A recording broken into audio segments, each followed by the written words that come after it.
Hey guys, welcome back to the channel McNallie Money, the official home of power mining analysis. A stacked agenda for you today. We're going to be reviewing some big news out from Hive Digital Technologies, not to mention Q2 earnings from WhiteFiber, but the main event is going to be taking a look at the top 3 miners year to date, IREN, Cipher, and Bitfarms, comparing contrasting their business model, strategy, and future growth prospects. A lot to talk about, some great data analytics in today's episode. Before we get into it, take a second, smash the like button, guys. Big help to myself and the channel. If you're not already subscribed, McNallie Money, feel free to join and let us know in the comment section below which of these miners you're currently holding and your top pick in the sector. With that being said, let's get into today's video.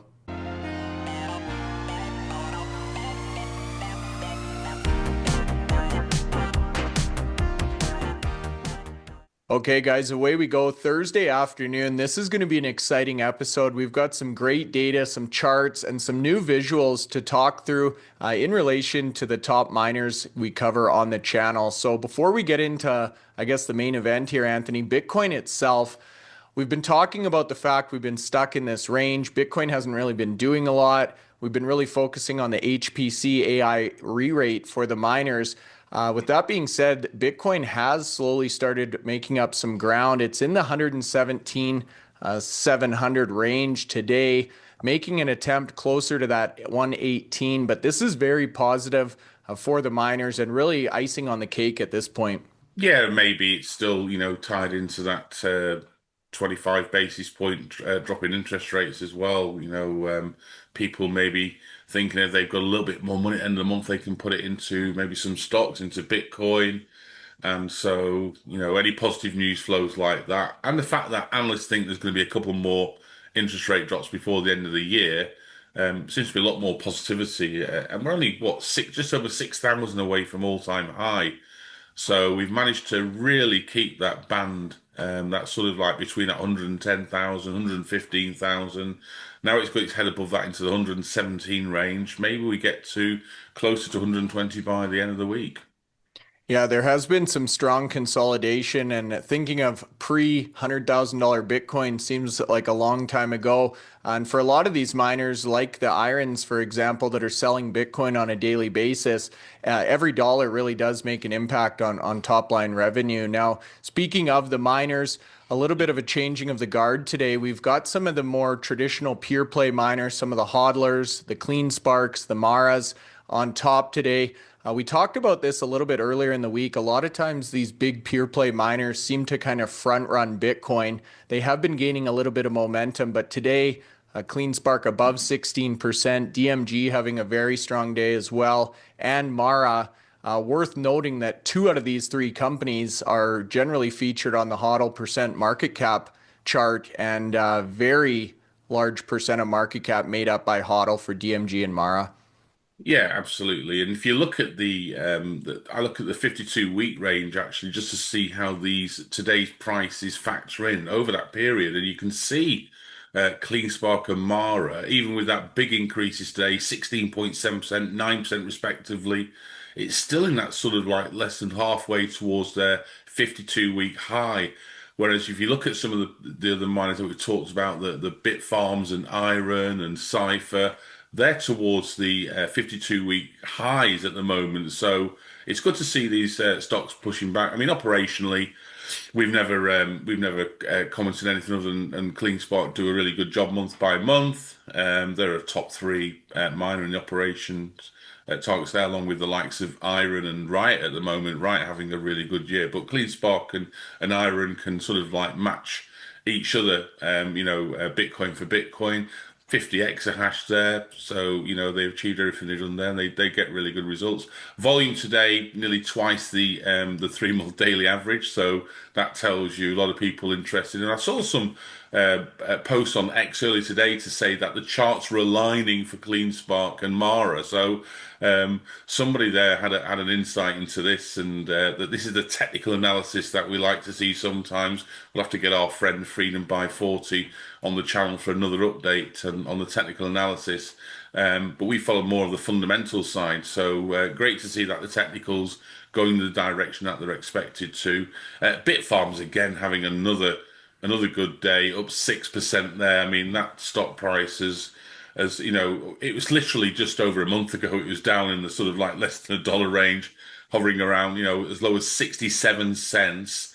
But this last 4 or 5 weeks has been nothing but, amazing for the company. And now the fact, it hasn't got any distractions with the likes of Riot Platforms who've been selling their stake very quickly and using that money to drive their strategy. Left Bitfarms alone to get on with what they're doing in Panther Creek and the other sites, and we'll talk more about that in a second. But the share price has really rocketed, and I think people are inspired by Ben Gagnon. Actually, I mean, he's done a number of presentations recently. He's been on the podcast with ourselves. Had big numbers on the podcast. We saw him in New York recently for the HC Wainwright conference. His presentation has to be, I would say in the top 2 or 3 of the presentations that we heard while we were there. And we listened to quite a lot of minor presentations and of some of the other speakers as well. So Ben is always good.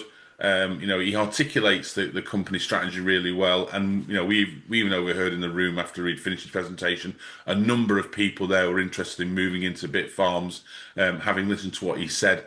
Volume today, 123 million. That's 4 times nearly the daily average of over the 3-month period. So if you stop them, on the flip side of that, we've got Soluna down nearly 8%. Well, that's been a bit sort of up and down these last few days. They've had some great updates. They're bringing out updates literally every 3 days at the moment, and they've just announced that 100 million of funding available to get through some of these projects that they're actually shovel ready to do now. And we'll start obviously getting more information as those projects become more advanced. But just today's having an off day. But actually over the last few weeks, it's had a serious run up there. That share price was as low as 36 cents, and now today, at the moment, 91 cents. So quite a bit away from its lows, but also equally quite a bit away from the 52-week high as well at $4.78. So a little bit more required there to get that share price. IREN has had a fantastic year. Never mind week or month. It's been, the best performing stock this year. Hasn't put a foot wrong. A couple of percent down today, but again, might be a bit of profit taking there. And, we'll come on to more about IREN during the podcast. Yeah, we certainly will. We've got a good one in store for you. A lot of people waking up to Bitfarms, and one of the key differentiators there, you talk about people being inspired or believing in Ben. He was the chief mining officer prior to being promoted to the CEO. We had him on the channel multiple times in that capacity. That role really didn't even exist till Ben made that position. So he's got a lot of operational experience as well. We heard Eric Jackson talk about the importance of operational experience for CEOs, the fact that a lot of people maybe have concerns with CFOs moving into the CEO position, but Ben's got that hands-on experience, and I think a lot of people do really believe that he can walk the walk.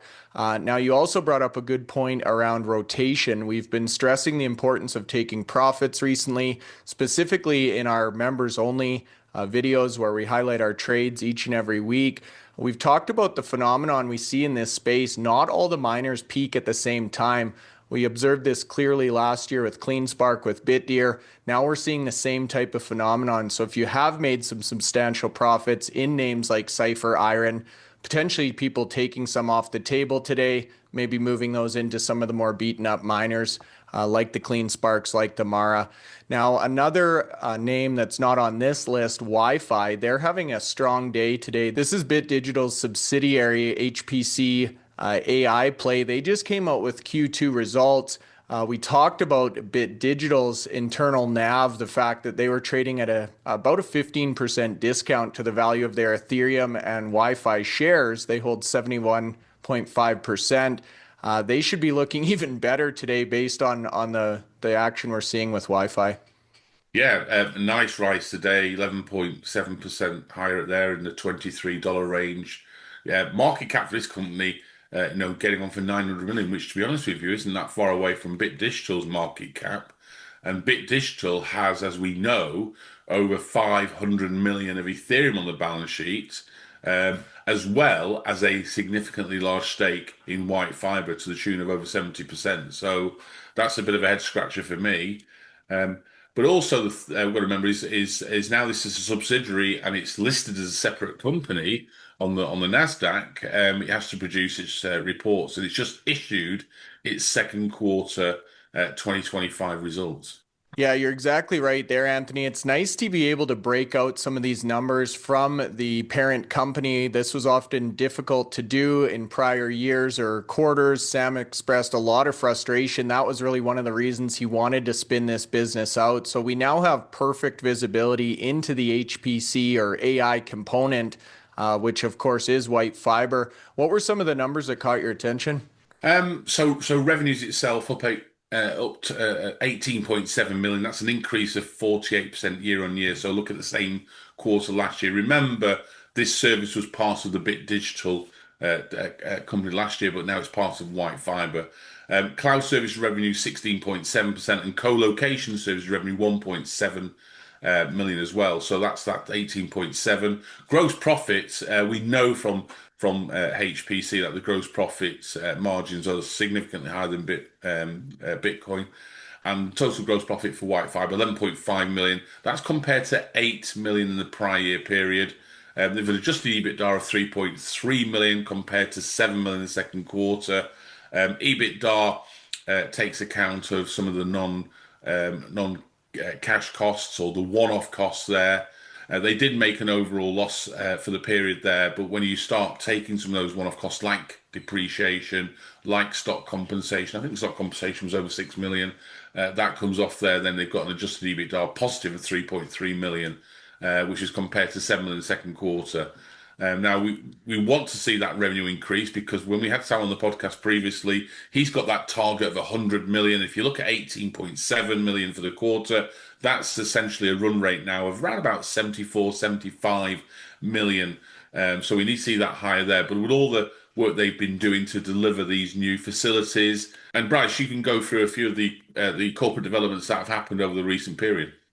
Yeah, this was a nice little slide as well. A couple of highlights here. We talked about the IPO. Now, reminder, they IPO'd at $17. You just made reference they're trading above 23, so obviously making up some ground there. You talked about M&A, the North Carolina acquisition. Sam talked about this really being their flagship site.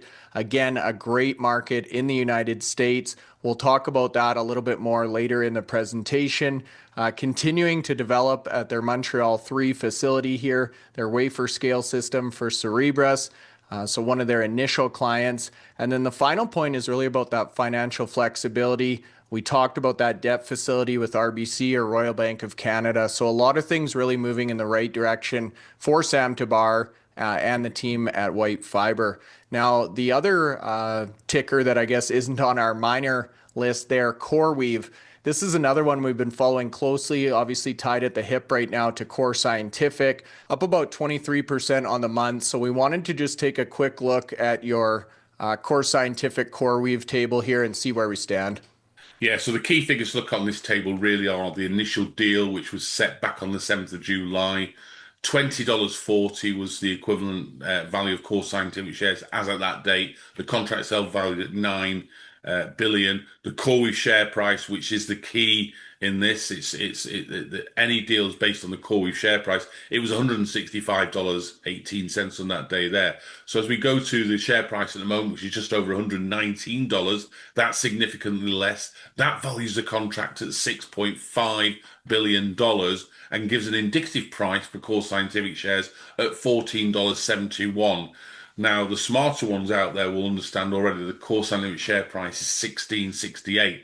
That's a couple of dollars higher than that. And I believe, there's an expectation that either, CoreWeave will have to come back to the table with a little bit more to incentivize Core Scientific shareholders to vote this one through, because at the end of the day, the directors have approved it, but it's the shareholders who actually vote this through. And that will happen probably in Q4. And at the moment, even at that price there, the shareholders won't be happy at $14.71 as their equivalent there. They'll want to be close to that $20.40. So time will tell, see who makes the first move. Yeah, it'll be interesting to see if CoreWeave comes back to the table with some sort of a top up or maybe potentially try and delay that vote. But time will tell, as you say. Now, continuing on the HPC AI theme here, we've talked about WhiteFiber, we've talked about CoreWeave. Wanted to talk about Buzz HPC. So this is Hive Digital Technologies subsidiary operating here in Canada. Again, HPC AI focused. We covered this story when it first broke, but they've now successfully completed that acquisition of the Toronto data center. Again, really positioning them in this race for sovereign data center capacity. Yeah, absolutely. I mean, Hive have got two strands of their strategy. They've got the Bitcoin mining, which they're developing now, racing to that 25 exahash target, which they'll achieve by Thanksgiving Day in that last sort of week in November. On the flip side of that, they've got this HPC strategy which they've been developing probably as long as any of the other peer miners out there. Remember, before Bitcoin mining, Hive were an Ethereum miner and had a significant amount. I think it was over 40,000 GPUs when the Ethereum mining stopped back in September 2023. And so they've had to sort of like reconvene and figure what they're going to do with those. And they started to look at how they could use some of those GPUs, which had additional uses for HPC. As you can see now, they're progressing that significantly now. They're buying sites. And as we can see now, they've just announced that the acquisition of this 7.2 megawatt data center site in Greater Toronto has been completed. It's a tier 3 data center built specifically for AI workloads. And Craig Tafaris, the president and CEO of Buzz HPC, who we've had on the podcast, he stated that the acquisition represents an important step for Buzz HPC and for Toronto's role in the growing AI sector. And together with Bell AI Fabric partnerships, the new data center will provide the power and infrastructure needs to support Canada's research, business innovation, and secure high-performance deployments. I mean, this is really big news for Hive. If you look at the slide we've got there, they are looking at basing a lot of their HPC all around that in Canada, in sort of like close to the border with the US there, picking out all the sort of like the best spots to locate. And they're going to grow this. Remember, at the moment, they're over 20 million of annualized revenue through their demand service. That's going to rise to 40 million by the end of the year. And they expect to be at 100 million by the end of next year. Let's keep a watchful eye on Hive. Yeah, I definitely agree there. I think this one is a sleeper in the making. And I did want to mention they specifically talk again about the importance of sovereign AI. This is a theme we've heard from DMG Blockchain as well. And keep in mind, they were second on the board today in terms of moves. So a lot is happening here in Canada. And obviously, these companies really want to be at the forefront there. We also talked about the fact that Toronto is really a global hub for AI innovation technology. So a strong talent pool, and the University of Toronto really at the forefront of that sector. So now for the main event, this is going to be interesting. A lot of people obviously have been asking for additional or in-depth information into IREN, Cipher, and now Bitfarms has really broken into that group of contenders as well. So we wanted to take a look back year to date, the top 3 Bitcoin miners, probably not a big surprise if you've been in this space. IREN on top, then Cipher, Bitfarms. We'll take a look at the numbers, then we'll break down their Bitcoin mining business and talk about where we think this HPC AI strategy could ultimately take these stocks. So let us know in the comment section below which of the 3 you're favoring right now or the biggest position in your portfolio. And without further ado, let's get into the deep dive here. So first and foremost, we'll take a look at the chart. We wanted to look again at the heat map, multi-duration here. You can talk about some of the trends we're seeing and this impressive year-to-date performance. Yeah, I mean, there's two periods that you need to look at. You need to look at the year to date, and you need to look at the 1 month change there because they've been nothing less than phenomenal for all 3. I mean, even look at the 1 month change. That's the last 30 days. IREN 98% up, Cipher 107% up, but actually Bitfarms 165% up. In fact, we weren't really mentioning Bitfarms for most of this year. That change has happened significantly in the last I'm going to say the last 5 or 6 weeks. At one point, the share price was in a position where the SEC could have defaulted and moved them off the exchange over a certain time period if it had stayed that way. And even we asked Ben the question. He said, no. He said, don't worry, we've got things coming along that'll get that share price above $1. And he was right to say that. They had that distraction of Riot Platforms last year. So the share price last year actually wasn't too bad because of, the share price increased and Riot Platforms had purchased a significant amount of the company around about the $2.32, amount there. So the shares were staying there. Once that started to fade away and the share price just dropped and people were scratching their heads about what Bitfarms would do, they moved away from their mining in Paraguay. They'd sold that business to Hive Digital. They had issues in Argentina. They bought Stronghold Mining, but people were questioning some of the sites there. Were they going to be able to operate HPC? But this last 5 or 6 weeks has been absolutely turnaround time. And it's great for shareholders. It's great for new shareholders because we've seen a lot of new shareholders coming into the space. This stock's been trading over 100 million shares for the past week every day. And it's been probably one of the top performers every day for that period. If you look at that 1 month change, even the 5 day change there, 66%. It's literally been number one stock on every day's charts there. 52-week high for these stocks here. So IREN's already just achieved its 52-week high. As a Cipher, Cipher's actually 52-week high today. The intraday price, it reached $13. So Yahoo Finance haven't updated their 52-week high. And Bitfarms, if you can see there, $3.60. Again, Bitfarms was higher. It was up closer to 15-16% in trading earlier on today. It's actually pulled back now. I think even in the latest chart now, it's probably about 6 or 7% up, but still massively up over the various date changes there, and all significantly up year to date, and even 1 year change as well. I mean, look at the IREN and Cipher change over the past year: 376%, Cipher 273%. Now, you showed us a tweet the other day, Bryce, that showed IREN's increase just since April. So if you time these stocks perfectly, 600% their change in share price was just in the last 5 months. So it's all about timing. These shares are volatile. They go up, they go down. And, I've said to many shareholders, I've been taking profits over the last maybe over the last 9 months, never mind the last 3 weeks. And I'm pleased I took profits. If I'd have kept some of the shares, I would have done better. But you know what? It's nice to take a profit. And once you've made that decision, you don't have to look back on it. Yeah, you certainly don't. You tend to sleep a little better, and nothing wrong with leaving a bit of money for the next guy. I feel like we've laid our traps. We've been waiting patiently for the last 2 years for this activity to start, and it really is now happening quite rapidly in front of our own eyes. Now, we've talked a lot about each one of these three companies' HPC aspirations, and we will come back to that in a second.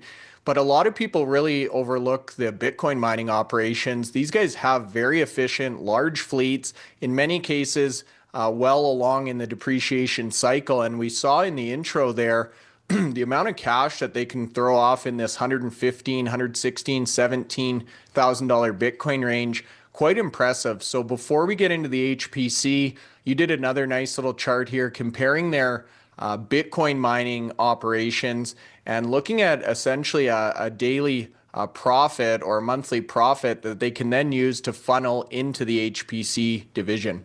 Yeah, and we're talking about three of really good operators here in terms of this part of the equation. Actually, when you look at revenues and look at energy costs and look at efficiency, Bitfarms, Cipher, and IREN tend to tick the boxes, and it's very quick to see that. If you look at the mining margin, IREN we know have some of the cheapest power out there and the most efficient fleet. So 74.1% their margin. Cipher we know also have a reasonably good efficient fleet, and they have cheap power at some of their sites. And what they do as well, Cipher, is they don't mine when the power rises. So yes, they're only paying 3.1 cents as a blended price, but if they were mining around the clock, that energy cost would be significantly higher. So they do switch off when the power goes higher. So they're not getting as many Bitcoin as other miners because they're using that power as a tool to determine whether they mine or not. But 68.6% margin on there, and Bitfarms with a really good efficiency of 17. So only the likes of CleanSpark and IREN can beat that, and a reasonably good energy cost as well, 5.2 cents. That gives them, 16 million gross profit per month. And if you remember what Ben said on the podcast, they're looking at like $8 million of free cash flow from their Bitcoin mining. So eight million of cash flow is once you've taken out the other costs like salaries and G&A for that position there. That 8 million then helps them then to start paying towards their next strategy, which is the HPC strategy, and we'll come on to more about that in a second. Cipher equally have the same position there. They also have really good margins there, and they'll have free cash flow to deliver more money into their sites that they're already talking about. And again, we'll do that in IREN. Well, IREN at 74% margin and some of the lowest other costs as well. Their actual net margin after taking all the costs is probably closer to over 50%. So they're really able to achieve 30 million of net cash flow to cover what they're doing in the HPC side of life. Yeah, you're quite right there, Anthony. And with that being said, why don't we kick off with the HPC strategy here, maybe with Bitfarms. Now, we're going to start off with a clip from the HC Wainwright conference. This was very interesting. Bitfarms currently does not have a hyperscaler deal. So unlike some of the competitors, maybe TeraWulf or Core Scientific, for example, but you'll hear in Ben's remarks, he actually feels this could be an advantage as more and more people are getting desperate for this GPU space. So we'll kick off the section with the video and come back right after. So what's going to happen here is that you don't actually want to lock yourself into a term sheet with a hyperscaler today. What you want to do is you want to execute. You want to bring that closer and closer and closer to the point where the customers are getting increasingly more desperate and they're willing to pay increasingly higher prices. That's how you lock in higher margins and higher revenues. And so this is exactly aligned with how we view the market.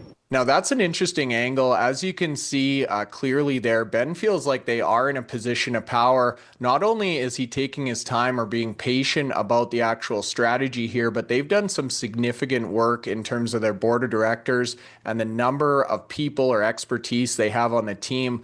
If we pop over to the Bitfarms website, we wanted to take a closer look into Wayne Duso. Now, we followed the news, him being appointed to the board a few weeks back. But when you look under the hood here, he's got over a decade's worth of experience just at AWS, scaled multiple unicorn businesses. So those are private companies up over $1 billion of ARR. When you look at this guy's track record, a tremendous amount of relevant experience. Yeah, tremendous addition to the company. And bear in mind, if you go back just over a year ago, this was one of the areas that Riot was suggesting that Bitfarms didn't have enough independence in the board, and so some changes were made back then. Wayne's in another addition. Wayne's been there in the role now for just over a month, and having him there with all that experience that you've already articulated, 25 years of experience in enterprise storage and cloud infrastructure. That's what you want on your team. He's delivered big projects before. And, he's probably the one that will deliver the same big projects for Bitfarms going forward. Yeah, most definitely. Now, we wanted to put some new slides and content in today for you. So we went over to the Bitfarms website, not in the investor deck, but in their actual projects tab here. You can see some great images of the various different sites. So Ben Gagnon was actually on a Spaces just the other night talking about their portfolio. Obviously, right now, Panther Creek has a lot of eyeballs on it, but he also talked about the importance of scrubgrass and the fact that this could eventually scale to over 1 gigawatt at this location. Now, if you look at the image of scrubgrass, obviously looks like a power generation facility. The other interesting point Ben talked about was the fact that in Pennsylvania, they've been mining coal for hundreds of years. Apparently, when you mine coal, there's high quality coal and there's low quality. For many decades, they didn't have machines or infrastructure that could really process this low quality coal. So as a result, there's thousands of these piles all over Pennsylvania, leaching into the soil. They have the potential to spontaneously combust if they get struck by lightning. So sites like Scrubgrass, they can actually take some of this waste coal. It's cleaning up the environment. It's giving them essentially free power. Really unique component of this PGM market. Absolutely. And actually, in fairness, Stronghold Mining were doing a lot of this prior to Bitfarms taking over the facility. And they were also getting a lot of energy credits from the local authorities for doing that, making the area clean, turning them piles of coal into greenfield sites. I covered this 3 or 4 years ago. One of my very, very first articles for Compass Mining covered stronghold mining specifically, just to give people an education of what was going on out there in terms of what companies were doing to support renewable energy, to support this, to change the storyline that some of the press and some of the other companies were coming out with and saying all it is, it's just using power and you'd no benefit. There's a significant amount of benefit, and Scrubgrass is a perfect example of how a company's taken, as you say, these piles of coal and utilize them and then turn that area into greenfield sites. Yeah, it's really a cool story. And if you look through these slides, not only Panther Creek, Scrubgrass, you can see their Washington, Sharon site, and then some of their Canadian locations, Bunker and Ledger, that again, we don't talk about a lot on the channel, but they've got a diverse portfolio, great assets in a great location, and not to mention that robust business or Bitcoin mining business underneath. Now, the PJM market specifically, this is what's getting a lot of attention. You talked about the amount of investment from hyperscalers, the proximity of some of these locations, and the fact that a lot of these international undersea fiber lines actually come into the United States in that state. Yeah, absolutely. And Europe on one side, and you've got Asia on the other side there. So this is the connections to those continents out there. So it's perfectly for exactly where Bitfarms are located. The Washington site there and the Quebec site there. Being able to deal with this, and yeah, it all adds to the fact that Bitfarms locations. And Ben highlighted this in New York. Their site at Panther Creek there is surrounded by 8 or 9 sites that are currently operated by hyperscalers. It's just a matter of time before that Panther Creek site gets picked up by a client there, and they start to deliver a really good HPC project. Yeah, just a matter of time till that one's gobbled up, and it appears the market has realized that now and are quickly trying to grab shares before that announcement. As we've seen with Galaxy and Core Scientific, some of these other big players, shares have the ability to go, even TeraWulf, shares can go up 50% in a single day post announcement. But as we've talked about with a lot of these CEOs, the real opportunity is in finding these stories before those contracts are announced, before Main Street or Wall Street, I should say, and really getting that full upside. Now, the next one we wanted to talk about, Cipher. We've got a great clip from Tyler Page here as well, very relevant to what we're going to be talking about. But Cipher Mining, not only do they have a reputation for strong talent and bench strength, similar to what's really being built in front of our eyes at Bitfarms and companies like Riot, they've also got a very diverse and robust portfolio. So again, we talk about Black Pearl, Barbara Lake, Stingray on the channel extensively, but it really doesn't stop there. Cipher Mining has a long runway ahead of them. Yeah, they do. You mentioned 2 of the flagship sites there. Black Pearl site's already energized. It's delivering 150 megawatts of Bitcoin mining with a further 150 megawatts to hopefully land some sort of co-location deal. And they've got the Barbara Lake site, which is 300 megawatts. And I asked the question to Tyler in New York, saying, "No, actually, you say you have 450 megawatts pretty much ready to go. You've actually got 600 megawatts ready to go because we know that a number of CEOs have suggested if the deal comes along, they'll move the mining to other locations." And he agreed with me. He said, "Actually, it's quite astute of you, Anthony.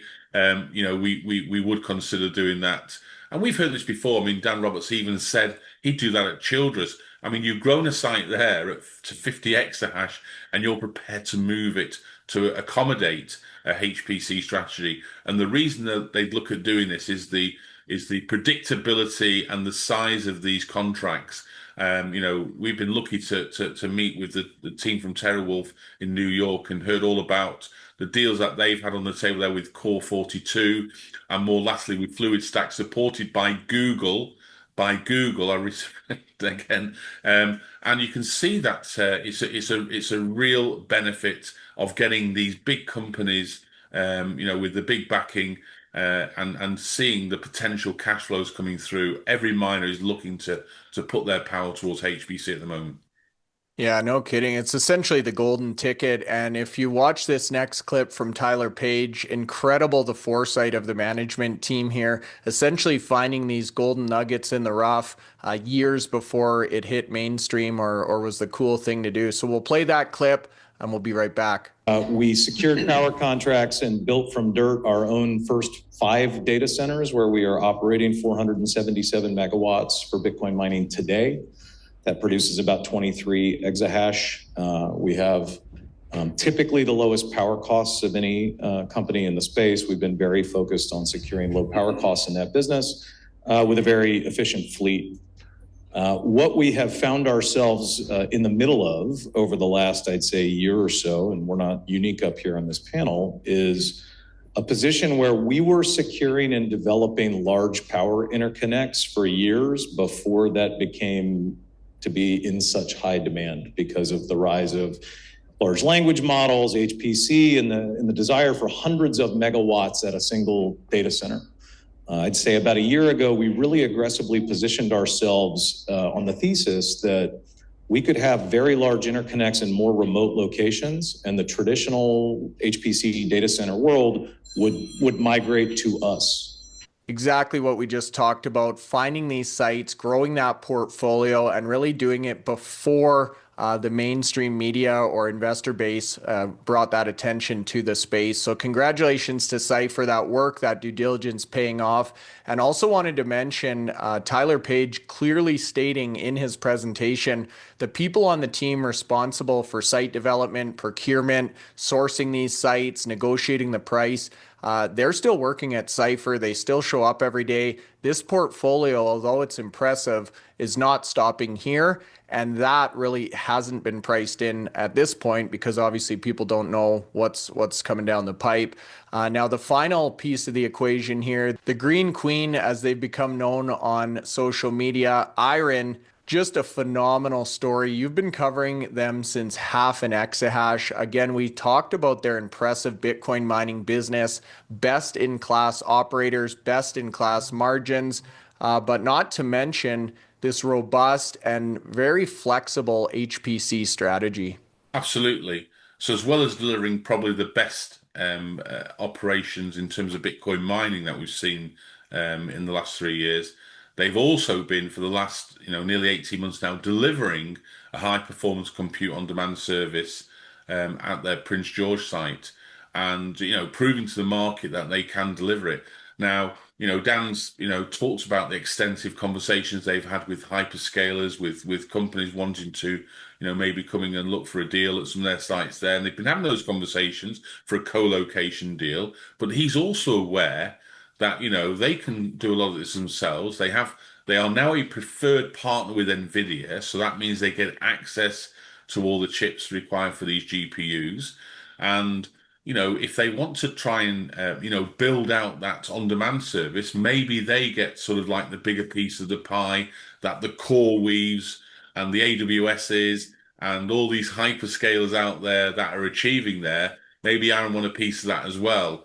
Now, they have got some really, really, really big sites in terms of the Childress site, which they're building Horizon 1 as we speak. And we know that's going to be completed by the end of this year because Dan said it's going to be completed by the end of this year. And he promises to complete the 50 exahash in all those stages, and he never missed a deadline. So we're all behind Dan on that there, certainly.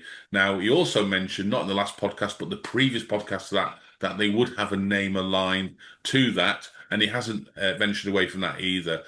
So hopefully we'll hear some good news from Horizon 1 as it gets close to completion.